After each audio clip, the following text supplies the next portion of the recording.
안녕하세요. 저는 경기도 수원에 살고 있는 50대 여자입니다. 2023년에는 모두에게 행복한 일들만 있으셨으면 좋겠습니다. 여러분들은 살아가면서 이렇게 항상 인사를 나누어도 사실은 삶의 무게가 가볍지만은 않다는 것을 너무도 잘 알고 계실 거라 생각해요. 저만 해도 매년 열심히 살아보자 행복한 일들이 올 거라고 상상하며 희망차게 살아왔지만 꼭 제 뜻대로만 사라지는 게 인생은 아니더라고요. 하지만 제 예상과 다른 일들로 인해 더 행복하고 더 감사하고 더 즐겁게 되는 순간들도 꽤 많았어요. 여러분들은 어떠신가요? 제 이야기에 공감이 되실지 반감이 되실지 잘 모르겠지만 인생사가 그렇다는 생각이 들어요. 여러분들에게 인생의 터닝포인트는 언제였나요? 저는 결혼을 전후로 삶이 180도 변하게 되었어요. 그래서 누가 물어보면 꼭 결혼이 나의 터닝포인트라고 이야기를 하곤 해요. 시댁을 만나고 겪게 되는 일들이 정말 놀라웠거든요. 좋은 의미로 놀라웠을지 나쁜 의미로 놀라웠을지 제 이야기를 들어보시고 판단해 주시면 감사하겠습니다. 제 이야기를 들려드려 볼게요. 저는 어린 시절 어머니가 일찍 돌아가시고 아버지 밑에서 자랐어요. 그렇지만 아버지께서 그 누구보다 다정하게 사랑을 듬뿍 주셨기 때문에 저는 옆집 사는 누구처럼 가출을 하거나 아버지의 마음을 찢어지게 하는 일탈을 한 번도 하지 않고 착하게 성장했죠. 국민학교를 다니면서부터 중학교, 고등학교를 다니면서까지 주변 친구들의 머리를 만지며 예쁘게 해주는 것을 즐겨했고 친구들이 마음에 들어하며 저에게 칭찬을 해주는 게 학창시절의 제 낙이었어요. 그렇게 저는 미용 일에 뛰어들었어요. 참 어리숙했고 순수했지요. 친구들 머리를 만져주는 게 재밌다며 미용 일을 시작하다니요. 하지만 저는 악으로 깡으로 열심히 버텨냈어요. 작은 미용실에서 수건 빨고 널고 말리고 접는 보조원 역할만 만으로 3년은 했던 것 같네요.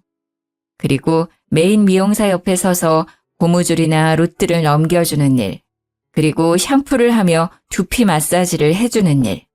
손이 부르트다 못해 피가 철철 흐를지라도 하루도 빠짐없이 일을 했어요. 제 성실함이 빛을 발하는 날이 올 거라 생각하며 말이죠. 그렇게 저는 제 손기술을 터득했고 서울 알짜배기 위치에 작은 미용실을 개업하게 되었어요.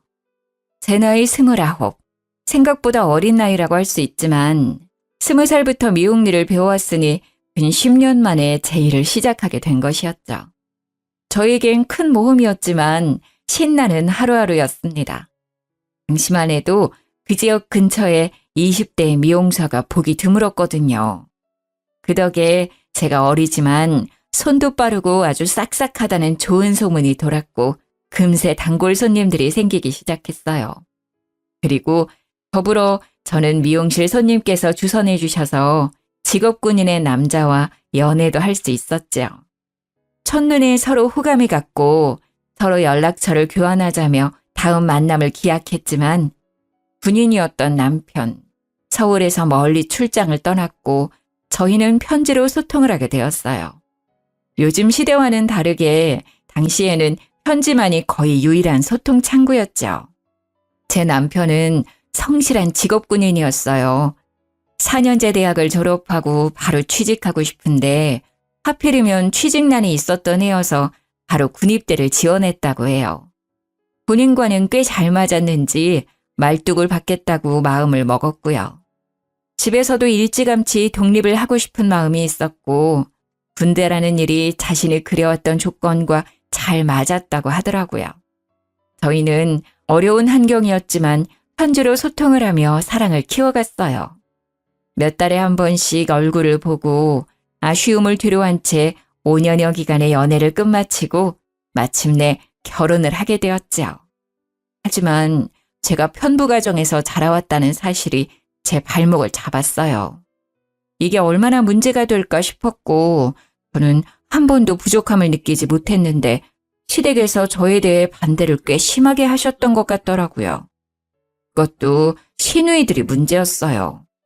남편은 1남 4녀 5남매의 장손이자 막내 아들이었는데 위로 있는 4명의 시누이들의 입김이 그렇게 셌던 것이었죠. 아빠만 있는데 어떻게 그 집에 우리 막내 동생 장가 보내고 맡긴다는 거야. 누나들이 나를 챙기면 얼마나 챙겼다고 이제 와서 갑자기 그런 이야기를 왜 하는 거야? 그만해. 내가 알아서 해. 그렇게 반대를 무릅쓰고 진행을 했던 결혼이었지만 생각보다 평탄하지만은 않았어요. 시댁 일을 제외하고서라도 힘든 일이 한둘이 아니었기 때문이지요. 우선은 제가 그렇게 행복하게 일을 했던 제 미용실을 처분했어야 했습니다. 직업군인인 남편과 한 지붕 밑에서 살기 위해서는 어쩔 수 없는 처사였지요. 정말 피눈물이 났어요. 어떻게 일궈온 내 가게인데 한순간에 문을 닫게 될 거라 상상도 못 해왔던 일이었어요. 직업군인 남편을 두면 내가 이렇게까지 희생을 해야 하는구나 느끼는 순간이 한두 번이 아니었습니다. 근무지를 옮겨 다니면서도 출장은 또 왜 이렇게 잦은지요. 아이를 낳게 되면서는 남편이 더 필요했는데 몇 달씩 이어지는 남편의 출장은 저를 더 외롭고 고독하게 만들더군요. 항상 밝고 유쾌했던 저인데 저에게도 이런 힘든 순간이 찾아오기도 하는구나 싶었어요. 길고 어두운 끝이 보이지 않는 터널을 지나가는 기분이었어요. 말 그대로 끝이 보이지 않았지요. 5남매 중에 막내 아들인 제 남편은 사실 그 시절에 귀하게 자라고 사랑도 많이 받았을 거라 생각했는데 말이죠. 시누이들이 남편을 그렇게 예뻐하지 않았어요. 사실 예뻐하지 않는 수준이 아니었죠. 미워하는 것에 가깝게 아주 못되게 구는 일들이 많았어요. 초반에는 그냥 자매들끼리 마음이 잘 맞아서 그렇게 똘똘 뭉치는 건가 그러려니 하려고 했어요. 그런데 그 정도가 보통 심한 게 아니었습니다. 남편도 그렇게 미워하는데 저라고 예뻐했을까요? 당연히 아니죠.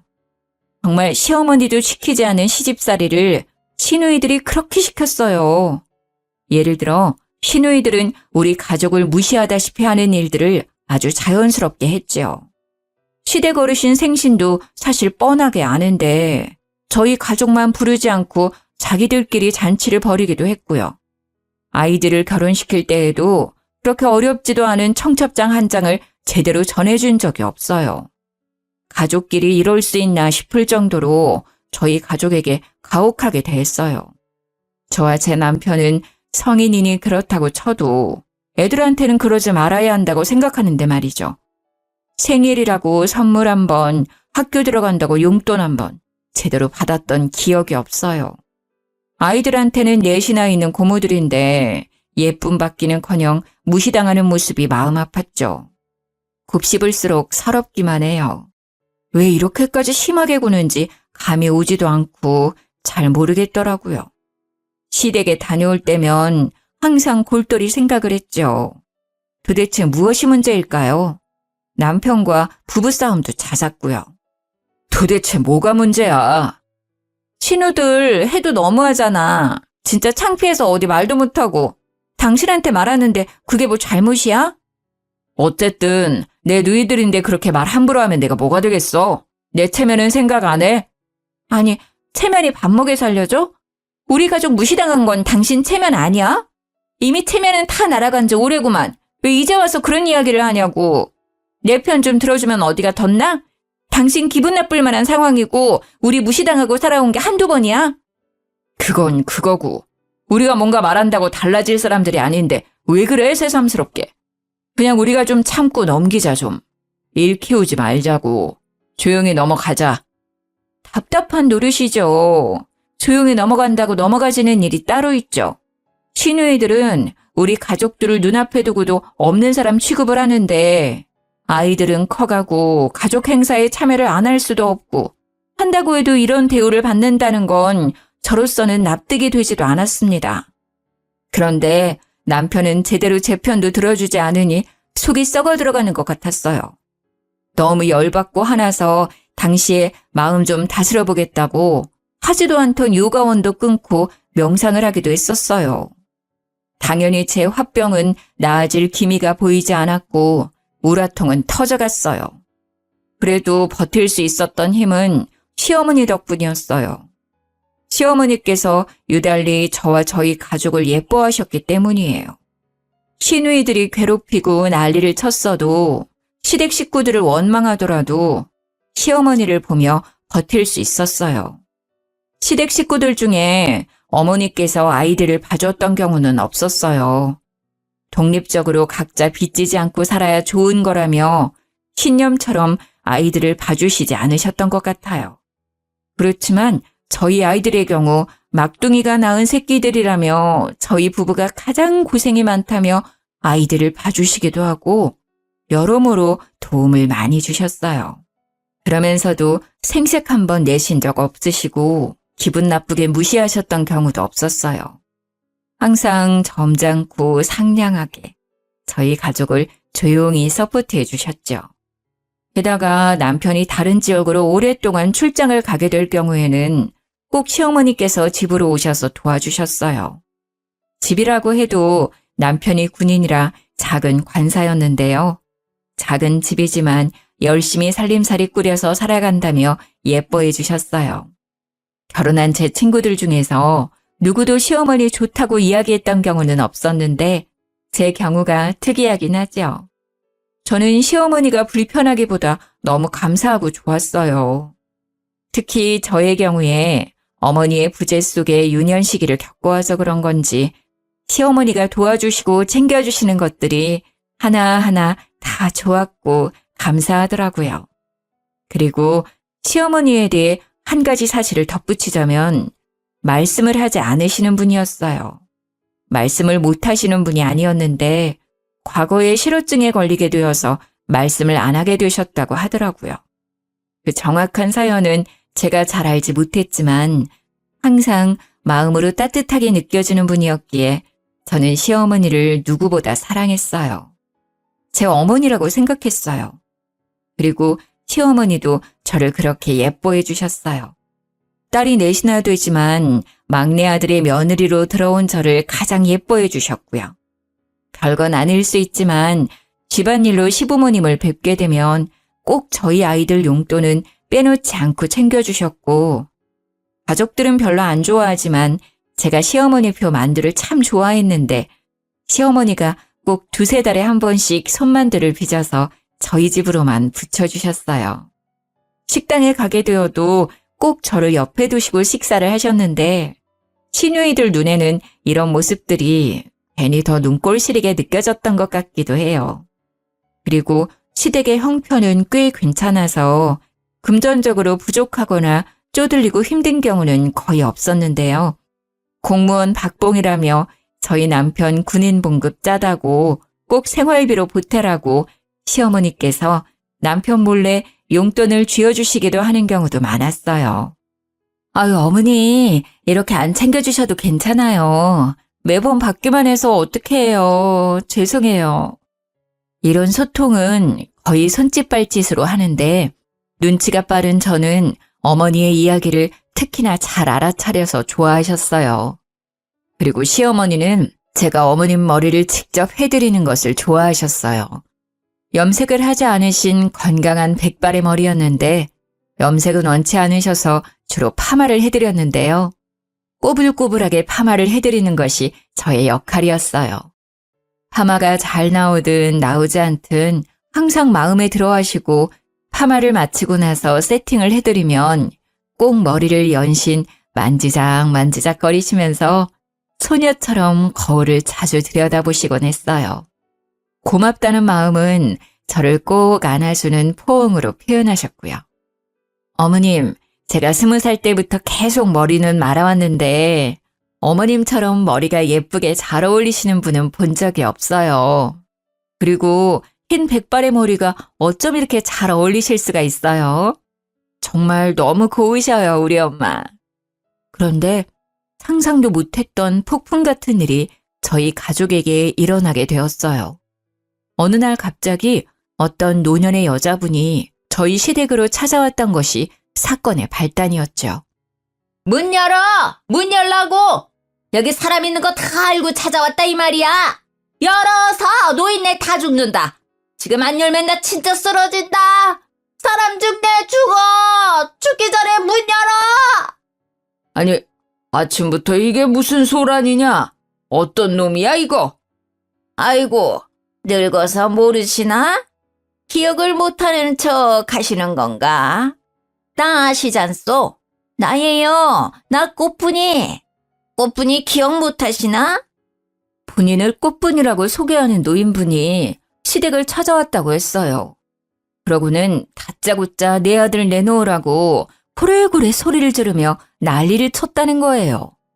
정말 동네가 떠나가라 소리를 지르며 창피란 창피는 다 줬던 거죠. 시아버지가 상황 설명을 해주시는데 무슨 말도 안 되는 드라마인가 싶었어요. 버젓이 시어머니가 계시는 집에 들이닥쳐서 아들을 내놓아라? 집을 잘못 찾아온 게 아닐까 싶었는데 그건 제 생각이었고요. 사실 얽히고 설켜있는 사연이 있었더라고요. 본처였던 시어머니께서 아들을 낳지 못하고 딸을 넷이나 낳았는데 시댁 할머니와 할아버지의 고집이 더해진 의논 끝에 첩을 들여서 아들을 낳게 했던 상황이었더군요. 귀하게 어렵게 첩을 통해 얻은 아들 자식이 제 남편인 것이었더라고요. 서로 모르는 척 살 수 있게 하려고 돈을 꽤 많이 쥐어보냈는데 갑자기 그 돈이 떨어진 건지 노망이 난 건지 자기 아들을 되찾아오겠다며 시댁 어르신 댁에 들이닥쳤던 거였어요. 이 이야기는 시아버지를 통해 들었어요. 매사에 무관심하고 시니컬한 태도의 어르신이었는데 자신이 이 집 아들을 낳은 첩이라고 고성을 지르는 할머니가 찾아와서 아들을 내놓으라고 온 집안을 뒤집어 놓으니 무지막지하게 역정을 내시더라고요. 그러나 처음 보는 시아버지의 역정 가득한 화난 모습이었어요. 그때 그렇게 큰 돈 쥐어 보냈는데 장가보내서 귀하게 살고 있는 내 새끼를 찾기는 왜 찾아? 뭐라고? 그 쥐 코딱지만큼 돈 좀 줬다고 생색내나 본데 그걸로는 안 되지. 내가 당신 새끼 낳아줬는데 그것밖에 못 준다니. 기가 차고 어이가 없어서 찾아왔다. 돈 내놔 돈! 아니 이 편네가 무식하게 왜 이러는 거야? 여기에 돈이라도 맡겨놨어? 그런 것도 아니면서 왜 이렇게 볼썽사납게 굴어? 미친 거야? 노망난 거야? 노인네가? 미쳤다고? 그래, 나 미쳤어. 그니까 미친 여자가 괜히 이러겠어? 뭐 때문에 미쳤는데? 돈이라도 내놓으라고! 시아버지께서 아무리 역정을 내고 다그치고 소리를 질러도 제대로 마음 먹고 돈 뜯어 내려온 할머니를 당할 수는 없더군요. 이렇게 찾아오는 거 주거 침입죄라고 경찰 부르겠다고 강하게 나가니 그제야 끼갱하고 우선 돌아가겠다고 하더라고요. 그렇게 사건은 일단락되는 줄로 알았어요. 하지만 당장 일이야 이렇게 마무리된다 하더라도 저에게는 굉장히 혼란스럽게 느껴지더라고요. 이게 무슨 일이지? 우리 남편이 첩의 자식이었다니. 평상시에는 하지도 않았던 생각들이 고민들로 뒤죽박죽 바뀌어서 제 정신을 혼미하게 만들었고요. 이 한바탕 소동으로 저희 부부는 크게 부부싸움을 했어요. 신혼 때야 서로 맞춰간다며 기싸움하고 투닥거렸지만 이번에는 차원이 달랐죠. 제가 시누이들 때문에 힘들고 마음고생했던 것들까지 한 번에 터져서 정말 큰 다툼이 되었어요. 나를 바보 취급하고 속이고 제대로 알려주는 것도 없는데 우리가 가족이야? 그렇다고 할 수 있겠어? 그게 또 무슨 소리야? 뭘 속여? 나도 모르는 사실이었어. 나라고 그런 이야기가 기쁘고 즐거웠겠어? 우리끼리 위로하고 다독여도 부족할 판에 왜 짜증이야? 당신이 모르고 있다는 게 말이나 되는 소리야? 그리고 신우들은 이 사실을 분명히 알고 있었을 거라고. 그니까 당신이나 나나 우리 자식들이나 모서리 취급해왔던 거 아니야. 투명인간 취급하고 무시하고 깔보고. 우리가 뭐가 못나고 뭘 잘못했다고 그런 대접을 받아야 하냐는 말이야. 안 그래? 이 집 구석 진짜 못 살겠어. 너무 힘들어. 저는 제 남편이 설마 이 사실을 모르고 있었을까 싶었어요. 알고는 있었는데 저에게 말하기 어려워서 속여온 게 아닐까 싶은 마음에 그게 너무 괘씸했던 것이죠. 하지만 남편은 죽어도 몰랐다고 정말 본인이 더 억울하다며 얼굴을 붉히는데 거짓말은 아닌 것 같더라고요. 그래서 속는 셈 치고 남편을 믿어보려 했어요. 그리고 남편은 왜 이렇게 시누이들이 본인을 미워할까 고민이 많았었다고 해요. 어떤 이유도 없이 그저 미움을 받아와서 그냥 그러려니 살았다고 하더라고요. 자기 아내까지 이렇게 미워할 줄은 몰랐다면서요. 어린 시절 부모님이 간식을 사와도 부스러기 쪼가리를 주거나 주지 않는 경우가 많았고, 공부를 할 때도 저녁에 불을 켜고 공부하면 유난 떤다며 욕을 그렇게 들었다고 했어요. 게다가 어린 시절부터 꼭 그렇게 시누이들끼리 쿵짝짝이 잘 맞아서 본인을 왕따시키듯이 굴고 생일이라고 롤케이크라도 사주시면 한 조각도 받아먹지 못하고 생일 노래도 제대로 들어본 적이 없다고 했어요. 불쌍하더라고요. 남편에게 이런 과거가 있었다니.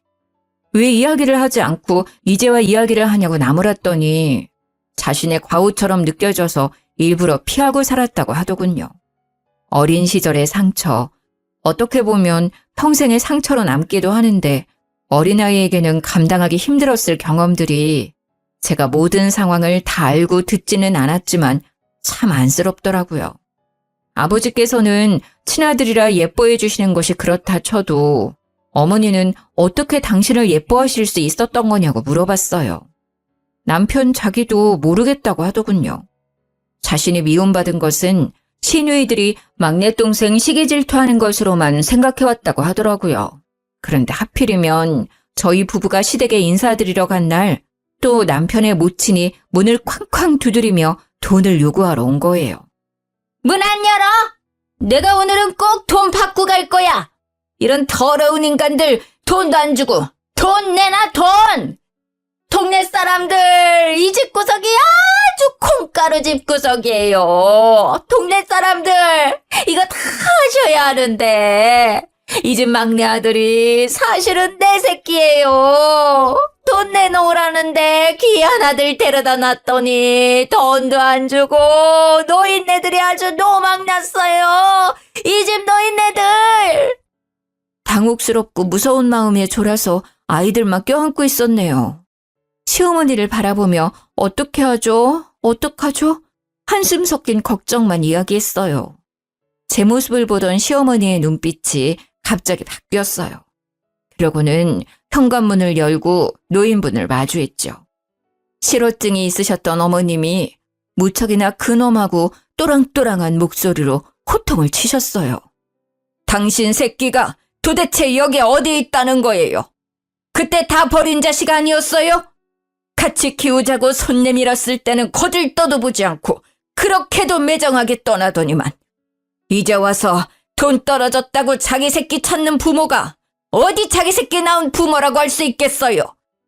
알고 보니 시어머니께서도 시어머니의 어머니, 즉 시할머니와 의논을 하고 합의하에 아들을 낳기 위해 첩을 들이셨던 상황이었는데 그 첩이라는 사람이 알고 보니 완전 망나니 같은 사람이었고 따로 집을 내어줄 테니 아들을 키우라고도 부탁을 했었는데 자기는 남정네들 없이는 못 산다며 아들만 키우고는 살 수 없다고 발목 잡히기 싫다며 돈을 받고 떠났던 상황이었어요.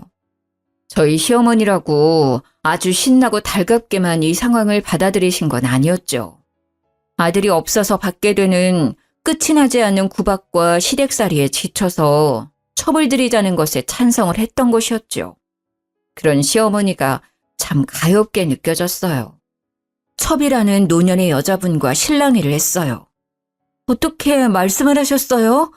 어머니, 정말 너무 대단하세요. 전 무서워서 벌벌 떨기만 했잖아요. 너희들, 혹시 어떻게라도 별까 해서 그랬던 거지. 얘야, 나는 아직도 말을 하는 것이 서툴고 어렵구나. 어머니는 지금도 말이 잘 안 나오고 얼어붙고 설명하고 말을 하는 게 머리가 쭈뼛 서는 일이라고 하셨어요. 하지만 그 노인이 자식들을 해코지라도 할 수 있겠다는 생각에 강하게 말씀하셨다고 하더라고요. 사실 시어머니도 정말 무섭고 떨리는 상황이었을 텐데 실어증을 기적적으로 극복하시면서까지 저희를 보호해 주셨다는 게 정말 감동이었어요. 이후로 그 노인분은 찾아오지 않으셨어요. 아마 시아버지께서 따로 불러서 해결을 보신 것 같더라고요. 돈을 그렇게 많이 요구를 했다고 하더군요. 예전에는 조용히 뒤에서 돈을 받아갔던 상황이었는데 해도 너무하다 싶어서 아버님께서 그만하라고 말씀을 드렸다가 이 사달이 난 거였고요. 아들을 자기 자식처럼 생각을 했더라면 아들한테 미안해서라도 저렇게 행동은 못할 것 같은데 말이죠. 아들 자식을 볼 면목이 없지 않을까 했는데 정말 노인분은 돈만 챙겨서 조용히 사라지셨더라고요. 경제적인 어려움을 겪고 있는데 빠르게 나아질 것 같지 않은 모습에 조금 정말 불우이웃을 돕는다는 마음으로 도와드렸다고 전해 들었네요. 참, 저희 시부모님도 천사죠. 저라면 소송이라도 걸고 크게 혼내줄 것 같은데. 어쩌면 내 아들의 친모라는 타이틀이 마음에 걸려서 그렇게 모질게 굴지도 못했던 것 같아요. 하지만 중요한 건 제 남편 마음이 말이 아니었다는 점이었죠. 자신이 알고 보니 어머니의 아들이 아니라는 사실에 충격을 먹었어요. 그렇지만 남편을 위로해 준 사람은 다름 아닌 시모였어요. 실어증이 있으신 지 오래였지만 아들 내외를 위해 용기를 내어 말씀을 하셨고 그 이후로 꾸준한 연습 끝에 짧게 말씀이 가능해지셨어요. 그러고는 저희 아들 내외를 이전보다 더 챙겨주셨어요. 제 남편이 안쓰럽게 느껴졌던 것이겠죠. 내 아들이다. 네가 어떻게 생각하든 너는 내 아들이니 스스로 귀하게 생각해야 해. 이렇게 제 남편을 위로하는 말씀들을 참 많이도 해주셨어요. 남편은 오히려 묵묵하게 눈물을 훔치는 경우가 많았어요. 그렇게 예뻐해 주시고 위로까지 전해주시는 어머니가 세상에 어디 계실까요? 남편은 복도 많죠. 어머니께서 배 아파서 낳으신 딸들보다도 저희 남편을 예뻐해 주시고 챙겨주시니 말이에요. 시누이들이 이 상황을 곱게 보지 않았죠. 당연히 시누들은 득달같이 달겨들어서 그렇게도 알과알부 이야기를 많이도 했어요. 시누이들은 자기들이 비밀을 보장해서 그래도 그동안은 이 사실을 모르고 살지 않았냐며 우리 덕분에 좋았던 시절이 있었다고 이제 그 시절은 다 가서 어떻게 하겠냐고 비꼬는 이야기들만 계속했어요. 첩자식이 꾸린 가정인데 잘 지내봤자 얼마나 잘 지내겠냐며 모욕적인 언사는 기본이었어요. 시누이들이 어떻게 한 명도 빠짐없이 그렇게 못되게 굴 수 있을까요? 우리 사실 다 알고 있었는데 조용히 눈 감아온 거야. 알지? 그니까 우리 덕에 좋은 시절 지냈던 거지. 그 사실을 미리 알았어 봐라. 결혼이라도 제대로 할 수 있었겠냐? 아주 양가 집안에서 난리 쑥대밭이었겠지. 안 그래? 그니까 말이야. 고마운 줄 알아야지. 아이고, 우리가 비밀을 지켜줬던 좋은 시절은 다 갔네. 어쩌냐? 이제 더 힘들어지겠네. 우리 집안 자식도 아니고 첩의 자식인데 일곱째. 그러고는 어머니 아버지께 해야 하는 도리도 제대로 하지 않고는 저희 가족에게만 몰아붙이듯이 굴었어요. 엄마네 집 가봤어? 세탁기 하나 새로 해드려야 하지 않겠어? 추석 선물 그게 뭐야? 우리는 그렇다 쳐도 우리 엄마 아들씩이나 되고 뭐 하나 제대로 된 거 사드린 적 있나? 생각 좀 해라. 너무하지 않냐? 엄마 아빠한테 맨날 받기만 하는 것도 부끄러운 줄 알아야지.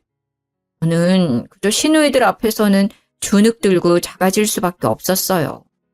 어머님께서 저희 가족을 아무리 예뻐하신다고 해도 제 남편의 출신이 달라지는 것도 아니고 저희가 그게 흠이라고 생각하지 않고 시부모님도 괜찮다고 해도 시누이들이 그렇게 저희를 못 잡아먹어서 안달이니까 말이죠. 그 후로 몇 년간 어머니의 위로와 시누이의 구박 아래 저희는 온갖 스트레스에 시달리며 살아갔어요. 하지만 저희 식구들의 근간을 흔들 만한 큰일이 벌어졌습니다. 아버님께서 쓰러지신 거예요. 첩이라고 하는 노인분께서 나타나시고 아버님께서는 급성 고혈압으로 몇 번을 응급실을 다녀오시곤 했어요. 혈압이 너무 높은데 연세도 있으시다 보니 항상 조심해야 한다는 의사의 조언을 새기며 살아오셨죠. 하지만 흘러가는 세월에 나빠지는 건강, 어찌할 수 없었나 봐요. 아버님께서 병상에 누워 계시는 상황이 발생하자 다들 피하기 바빴어요. 그렇게 엄마 아빠 하면서 애교를 떨어대던 시누이들은 시치미를 떼고 갑자기 각자 자기 일들이 더 바빠졌다고 핑계를 댔죠. 아, 내가 갑자기 일이 늘었네. 일을 어쩌나? 집이랑 일하는 데까지 거리가 좀 먼데. 아이고, 일을 어째? 나는 저번에 났던 교통사고 후유증 때문에 아직 물리치료를 받아야 해서. 미안해서 어째? 아버지는 누가 간호하나? 간병인 말고도 가족들이 왔다 갔다 하긴 해야 할 텐데. 그래서 저와 제 남편이 돌아가며 아버님 병간호를 시작했습니다. 당연히 시아버지 병수발을 도와주시는 전문 병간호인도 계셨지만 말이죠. 가족이 곁에서 말을 걸어주고 깨끗이 씻겨주고 먹여주고 입혀주는 정성은 환자를 호전시키는데 큰 도움이 될 거라 생각하는 저와 제 남편이 발을 벗고 나서서 책임지고 아버님을 모셨죠. 어머님께서도 항상 저희 곁에 함께 해주셨죠. 따지고 보면 아버님 곁을 떠나지 않으셨던 것이겠지만요. 어머님은 아버님이 언젠가는 이러실 거라 예상해왔다고 덤덤히 아버님의 기저귀를 갈아드리곤 했어요. 우리 아저씨도 내가 아프면 내 똥기저귀도 갈아주고 먹여주고 입혀주고 다 했을 거야. 그래서 나도 이렇게 할 수 있는 거지. 내가 먼저 아팠으면 우리 남편이 나를 내가 남편 챙기듯 챙겼을 거야. 너희들 너무 애쓰지 마. 내가 챙기는 게 맞단다. 어머니 당신께서도 몸이 건강하지 않으셨지만 아버님 병간호에는 누구보다 열심히셨어요. 집에도 가지 않으시고 병원에서 꼭 잠을 같이 주무셨죠. 그렇다 보니 어머님의 몸이 많이 노쇠해지게 되셨어요. 저와 남편은 그런 어머님께 집에 가시라고 부탁을 드리고 저희 가족이 더 맡아서 병간호를 하기로 했어요. 걱정 붙들어 매시라고 저희가 더 정성껏 간호를 했어요. 그렇지만 연세도 있으시고 합병증도 있으셨다 보니 병세가 쉽게 나아지지 않으셨어요. 그렇게 꼬박 2년을 병상에 누워 계시던 아버님께서 결국 이 세상을 등지고 말았습니다. 정말 눈물이 쏟아졌던 날이었어요.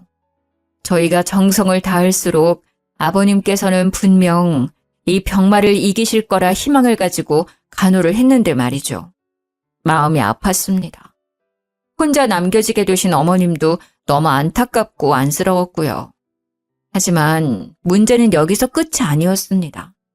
아버님의 재산 문제, 그게 정말 제 마음이 찢어지게 아팠어요. 시누이들이 저희 가족에게 한 푼도 줄 수 없다며 그렇게 구박을 하고 윽박지르듯이 욕을 하는 것이었어요. 마음 다해 병간호를 한 상황까지 매도하며 아버지 재산이 탐나서 그런 거라고 하더군요. 너희 가족들 이럴 줄 알고 병간호하겠다고 나선 거지? 다 알고 이랬던 거구나? 아주 고단수야 고단수. 우리 아빠 돈 어떻게든 해먹으려고 아주 죽자사자 그렇게 지극정성이었구만. 아무리 그래도 그렇지 재산이 탐난다고 내 시간과 에너지를 써가면서 거동이 어려우신 노인을 꼬박 2년간 병간호를 할 수 있을까요? 그리고 저는 미용일, 남편은 군대 일을 하면서 말이죠. 그리고 저희도 아이를 키우고 육아도 집안일도 없었던 게 아닌데 말이에요. 저는 그냥 이 돈 더러워서 안 받고 말지 싶었는데 남편은 그게 아니었나 봐요. 여보, 내가 이거 돈 때문에 이러는 건 줄 알아? 나도 아빠 자식이야. 난 자식으로서 인정받고 싶어. 이거 포기 못해.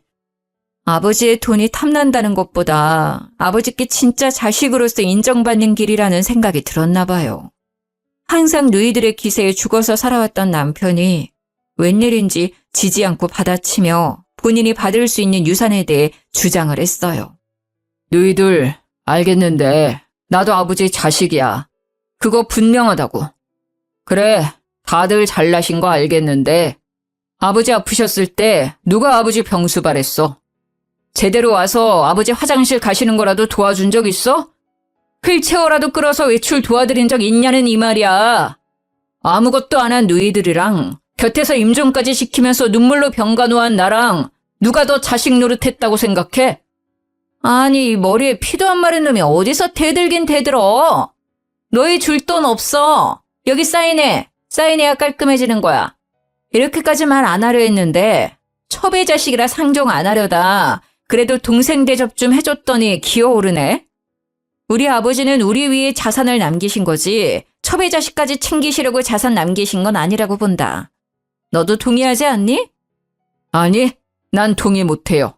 절대 사인 못해. 아니면 소송 가요. 나 어쨌든 어떻게 봐도 아버지 아들로 호적상은 다 등록되어 있어. 뭐가 문제인지 나는 모르겠어. 내가 사실 더 받으면 더 받아야지. 시누이들 입김에 구박에 못 살겠는데 살아온 인생은 어떻고 불쌍한 우리 아버지 병간호 아무도 안 해주는데 나랑 내 와이프가 한 거는 누가 생각해주나? 나 포기 못해. 안 해. 그러니 돌아가요. 그렇게 제 남편은 강하게 자신의 자식으로서의 역할과 도리를 들어 자식으로 인정받기 위해 갖은 노력을 했어요. 시누이들은 끝까지 상속 포기각서를 들이밀며 사인하라고 깡패라도 불러야겠냐며 난리를 피워댔고요. 어떻게 해서든 남편을 구워 삶으려 했지만 결국 저희 남편은 그 각서에 사인하지 않고 소송으로 넘어가게 되었어요. 가족끼리 이렇게 재판장에 서게 된 상황은 마음이 무겁고 좋지 않았지만 남편이 원하는 바는 분명히 이룰 수 있었어요. 상속. 정확히 5명의 자녀 중에 1명 몫에 해당되는 재산을 받게 되었죠. 게다가 법적으로 남편에 대해 정확히 인정을 하는 모양이 되었으니 이제 더 이상 시누이들이 첩의 자식이라고 욕을 하는 일도 줄어들었네요. 남편이 첩자식이니 뭐니 욕지거리 계속하면 정말 소송 걸어버린다고 했는데 저희 남편이 한다면 하는 사람이라는 것을 알게 되었기 때문이죠. 어머님께서는 아버님께서 돌아가시고 한동안 무척 힘들어하셨어요. 마음도 공허해하셨고 챙기는 사람이 한순간 사라진다는 그 허전한 마음을 저희가 감히 헤아릴 수는 없겠지만 말이죠. 시모는 아버님께서 돌아가신 이후 점차 말수가 적어졌고 결국엔 실어증이 재발하게 되었어요. 어떻게든 치료해보려 노력을 했지만 어머님은 마음의 문을 굳게 닫으셨던 것 같아요. 아버님의 부재라는 것이 어머님께서는 정말 세상이 무너지는 것만 같으셨을 거예요. 하지만 저희 가족과 어머님의 사이는 돈독해졌어요. 말씀을 하지 않으시는 어머님이라고 해도 사랑하는 제 어머니는 맞기 때문이죠. 항상 어머니같이 살갑게 안아주시고 반겨주시고 저희 애들도 아껴주시는 유일한 혈육, 어머님이시니까요. 제가 뒤돌아서 생각해봐도 어머니 마음이 참 이해가 되더라고요. 지금 내가 의지하고 살아가는 남편이 아프고 시름시름 앓고 약해지다가 죽게 된다는 상황을 상상만 해도 눈물이 나는데 직접 이를 겪으신 어머님께서는 오죽하시겠어요? 많은 고생을 하셨던 우리 어머니. 그렇게 아버님이 돌아가신 지 1년도 되지 않아 어머님께서도 유명을 달리하시게 되었어요. 제 삶에서 가장 많이 울었던 날이었죠.